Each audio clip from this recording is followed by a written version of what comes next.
அன்புள்ள golden wings குடும்ப உறுப்பினர்களே, உங்கள் அனைவருக்கும் என் அன்பான வணக்கம் கூறுவது முருகவேல் திருமலைசாமி செங்குட்டுவன்.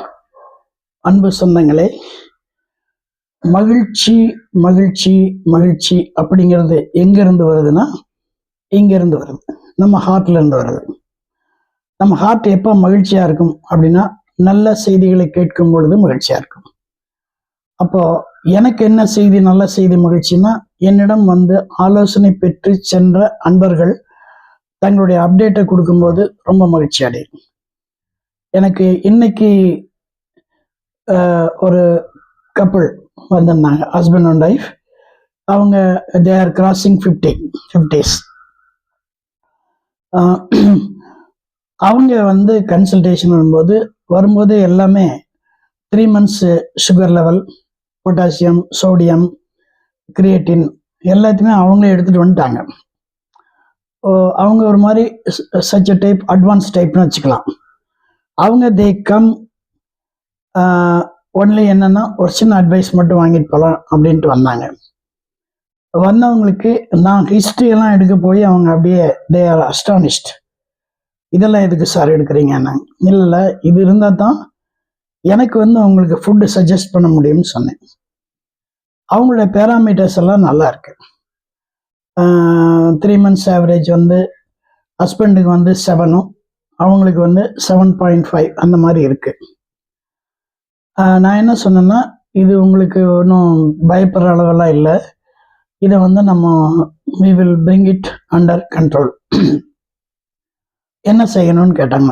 நான் என்ன சொன்னேன், ஃப்ரம் டுமாரோ onwards, நாளைக்கு 18ஆம் தேதி, 18ஆம் தேதியிலிருந்து ஒரு 7 நாளைக்கு 25ஆம் தேதி வரைக்கும் மத்தியானம் லஞ்ச் மட்டும் மில்லட் சாப்பிடுங்க. காலையில் நீங்கள் சாப்பிட்ற உணவு என்னவோ அதை எடுத்துக்கோங்க. அப்புறம் 11 o'clock நான் கொடுக்குற சூப்பை சாப்பிட்டுங்க. மத்தியானம் ஒரு மில்லட் உணவு, அது அன்பாலிஷ்டு மில்லட். அதில் வந்து வரகரிசியோ தினையரிசியோ என்ன அரிசி உங்களுக்கு அவைலபிளாக இருக்கோ அதில் ஒரு சாதம் மாதிரியோ பருப்பு போட்டு வேக வச்சோ அல்லது சாம்பார் சாதம் மாதிரியோ எத்தனையோ பண்ணலாம், அது சாப்பிட்டுங்க. அதாவது ஃபார் 7 days, 18 to 25 முடிஞ்ச உடனே 26th அன்னைக்கு மத்தியானம் லஞ்ச் முடிஞ்சோடனே உங்கள் சுகர் லெவல் டெஸ்ட் பண்ணுங்க அப்படின்னு சொன்னேன். நெக்ஸ்ட்டு 26ல இருந்து அடுத்த மாதம் 2ஆம் தேதி வரைக்கும் காலை உணவு மத்தியான உணவு 2 வேளை மட்டும் மில்லட்டுக்கு போயிருக்கீங்க. ஈவினிங் நீங்கள் தோசை, இட்லி, உப்புமா என்ன வேணால் சாப்பிட்டுக்குங்க. கண்டிப்பாக இந்த 11 o'clock சூப்பை குடிச்சுக்குங்க. அப்புறம் 4 o'clock ப்ரோட்டீன் அந்த கடலையை சாப்பிட்டுங்க. இது வந்து அடுத்த 7 days. இந்த 7 + 7 இந்த 14 days கழிச்சோடனே ஒரு தடவை டெஸ்ட் பண்ணி பாருங்க.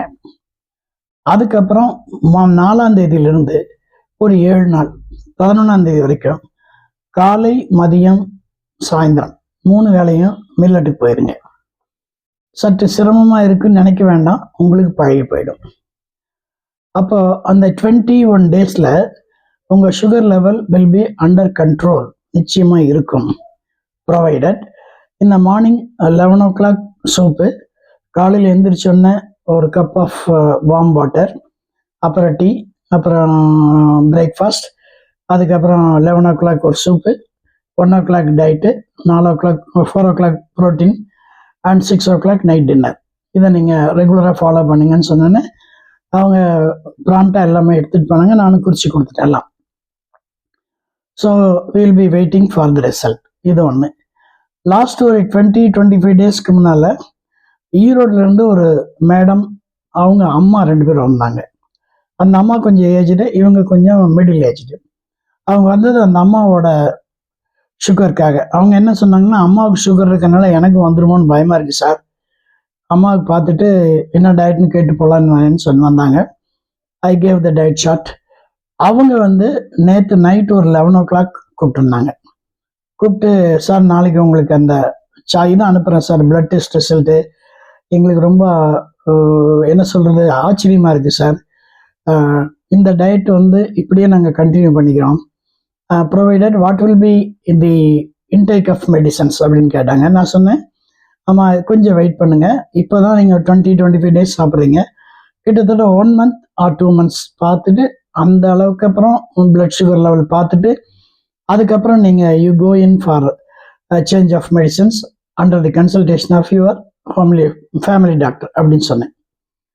ஸோ இது தான் நான் முதல்ல ஆரம்பத்தில் சொன்ன ஒரு மகிழ்ச்சி. என்ன மகிழ்ச்சின்னா, நம்ம கொடுத்த அந்த டயட் அவங்களுக்கு பர்ஃபெக்டாக வேலை செய்யுது. ரைட். இன்னைக்கு இன்னொருத்தர் வந்திருந்தாரு. அவர் இவங்க இப்போ போனதுக்கு அவர் வந்தார். அவர் ஃபுல்லாக டென்ஷன்டு பார்ட்டி.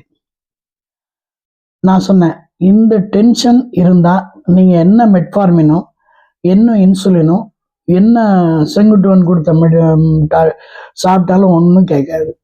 ஃபஸ்ட்டு அந்த டென்ஷனை ரிலீஸ் பண்ணுங்க. எப்படி ரிலீஸ் பண்ணுறதுன்னு கேட்டார். என்னத்தினால டென்ஷன் வருதுன்னு கேட்டார். கொஞ்ச நேரம் அமைதியாக இருந்தார். பரவாயில்ல சொல்லுங்க, என்ன எல்லாம் ஒய்ஃப் தானே சார் அப்படின்னாரு. நான் சிரித்தேன். ஏன் சிரிக்கிறீங்கன்னு, உலகத்திலேயே டென்ஷன் கொடுக்கக்கூடிய ஒரு ஜீவன் அப்படின்னா நம்ம மனைவி தான். ஆனால் அவங்க இல்லாமல் இருக்க முடியாது. அது ஒன்று. என்னத்தினால டென்ஷன் ஆகிறாங்கன்னு பார்த்து அதை மட்டும் நீங்கள் அவாய்ட் பண்ணுங்கன்னு சொல்லி அனுப்பிச்சிருக்கேன். கண்டிப்பாக அவர் சேரேன்ட்டு போயிருக்காரு. நான் ஒரு அரை மணி நேரம் apart from this giving diet I gave psychological advice. First ரொம்ப டென்ஷன் ஆகுனா அந்த இடத்த விட்டு மூவ் பண்ணிடுங்க. அங்கே இருந்தீங்கன்னா வெளியே போயிருங்க. வெளியே இருந்தீங்கன்னா இன்னும் கொஞ்சம் வெளியே போயிருங்க. இல்லை நைட்டில் டென்ஷன் ஆகிறீங்க, 9 மணி 10 மணிக்கு மேலே டென்ஷன் ஆகிறீங்கன்னா கண்ணை மூடிட்டு 10-20 தடவை எண்ணுங்க. அட்டென்ஷன் டைவெர்ட் ஆகும்போது டென்ஷன் கம்மியாகும். இந்த மாதிரி சிலதெல்லாம் சொல்லியிருக்கேன். இதெல்லாம் ஒரு ஃபார்மாலிட்டி தான். அதெல்லாம் க்யூர் ஆகும் அப்படின்னு சொல்ல முடியாது. இருந்தாலும் அவர் சொன்னது I cannot admit. Wife tension கொடுக்குறாங்க அப்படின்னு சொன்னால், டென்ஷன் கொடுக்கறதுக்குன்னே கடவுள் படைச்சவர். ஆதாம் ஏவாள் பீரியடில் இருந்தே இருக்கு.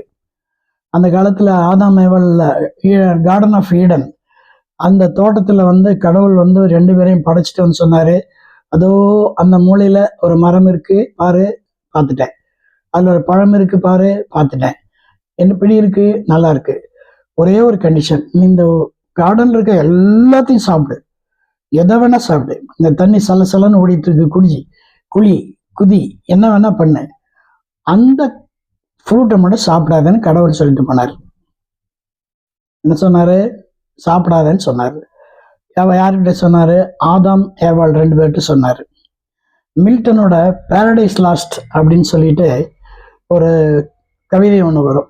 பேரடைஸ் லாஸ்ட் தலைப்பிலே பேரடைஸ் லாஸ்ட் ஆகுது, சொர்க்கம் இழக்கப்படுகிறது, அதான் தலைப்பு. அதுல இது வருது, இந்த பகுதி வருது.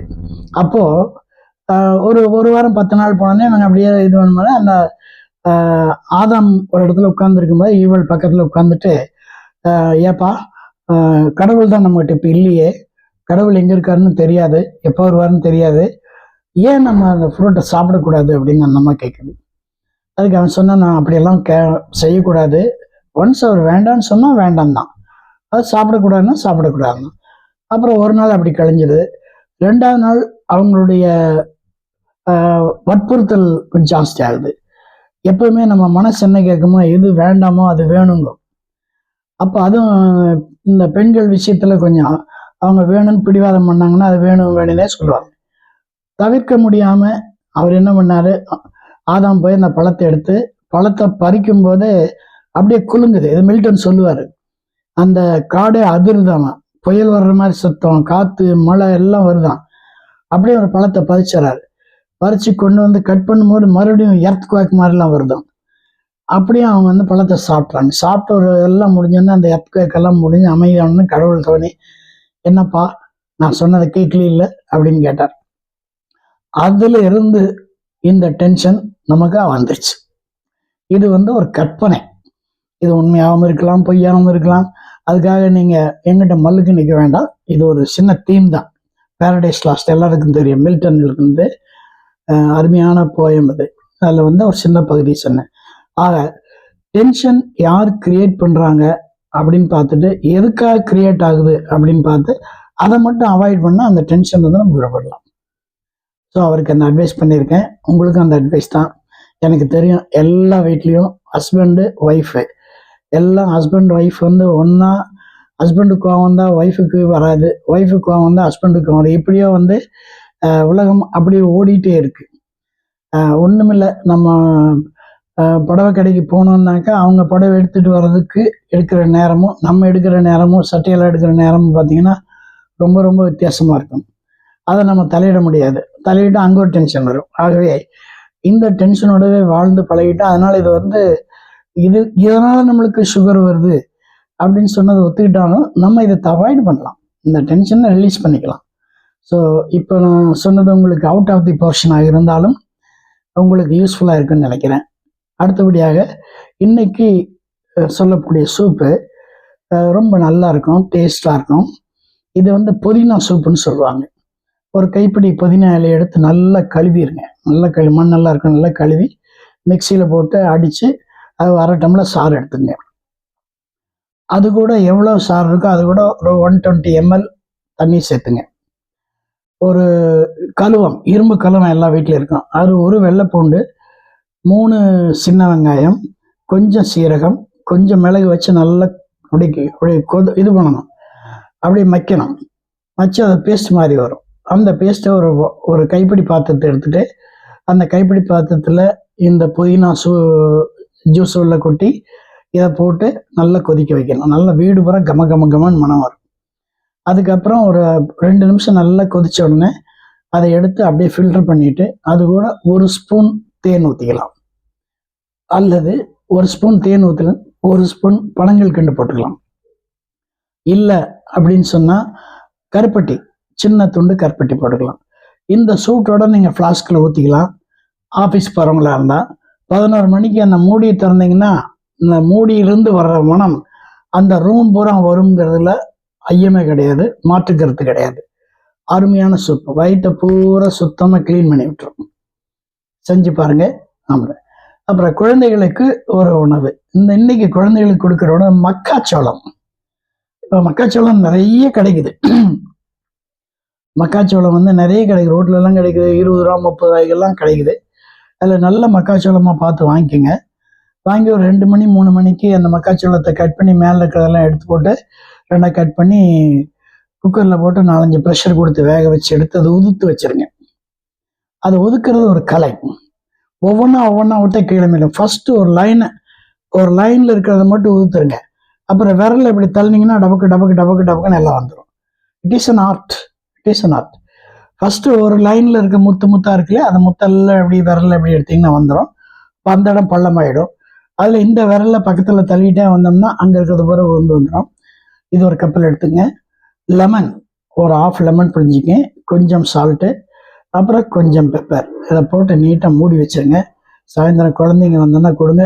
Beautiful fibrous diet. என்ன சொந்தங்களே, மகிழ்ச்சியாக இருக்கீங்களா?